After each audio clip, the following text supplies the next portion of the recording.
Mountain ranges और plateaus के बाद अब हम डिस्कस करेंगे कि पाकिस्तान में प्लेन्स किस तरह के हैं। प्लेन्स यानी कि मैदान। अनलाइक प्लेटूज, प्लेन जो हैं वो काफ़ी लार्ज एरिया पे सीधे सीधे फैले होते हैं। पाकिस्तान में दो तरह के प्लेन्स हैं, एक अपर इंडस प्लेन और दूसरा लोअर इंडस प्लेन। इनको दरियाए सिंध का बेलाई और दरियाए सिंध का ज़ेरी मैदान भी कहा जाता है। आइए इनको वन बाय वन डिस्कस करते हैं और देखते हैं कि इन इलाकों की या इन मैदानों की क्या कैरेक्टरिस्टिक्स हैं। सबसे पहले हम डिस्कस करते हैं अपर इंडस प्लेन यानी दरियाए सिंध का बालाई इलाका। ये प्लेन साउथ ऑफ पोटोहार प्लेटू से लेकर पंजाब प्रोविंस में मिठनकोट के इलाके तक आता है। अगर हम ये ज्यूम कर लें कि मिठनकोट एक बेस है और तमाम रिवर्स आकर मिठनकोट के इलाके पर मिलती हैं इंडस रिवर से, तो मिठनकोट से ऊपर का तमाम तर इलाका अपर इंडस प्लेन कहलाएगा और इसी तरह इससे नीचे का तमाम तर इलाका लोअर इंडस प्लेन कहलाएगा। आइए एक मैप के थ्रू देखते हैं कि ये अपर इंडस प्लेन और लोअर इंडस प्लेन पाकिस्तान में कहां पर बनता है। ये 5 रिवर्स जो पाकिस्तान में इंडस रिवर के साथ मिलती हैं, हम ये अज्यूम करते हैं कि ये मिठनकोट का इलाका है। इसके ऊपर का तमाम एरिया अपर इंडस प्लेन कहलाता है, जबकि इसके नीचे का तमाम तर एरिया लोअर इंडस प्लेन कहलाएगा। इसी तरह ये दो एरियाज डिफरेंशिएट किए जाते हैं।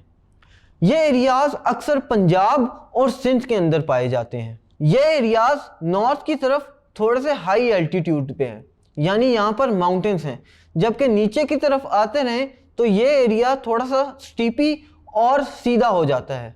इसकी वजह से वाटर का फ्लो पाकिस्तान में ऊपर से नीचे की तरफ है। पाकिस्तान में जितने भी रिवर्स फ्लो करते हैं वो नॉर्थ से साउथ की तरफ फ्लो करते हैं। इसकी वजह यही है कि ये स्टीपी एरियाज हैं और इससे नीचे की तरफ आते हैं तो लेस स्टीपी एरियाज हैं और ये तमाम रिवर्स आकर अरेबियन सी में फॉल करती हैं।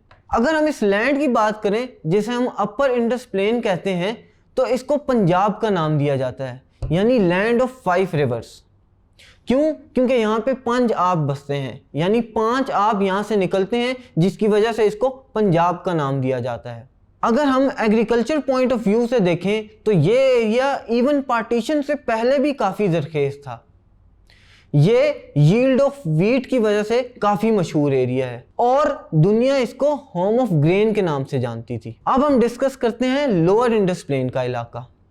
जैसे मैंने मैप में आपको दिखाया कि अपर इंडस प्लेन का इलाका मिठनकोट से ऊपर वाला है, इसी तरह मिठनकोट से नीचे वाला तमाम तर एरिया लोअर इंडस प्लेन कहलाता है। अपर इंडस प्लेन की तरह लोअर इंडस प्लेन भी काफ़ी हद तक फर्टाइल है।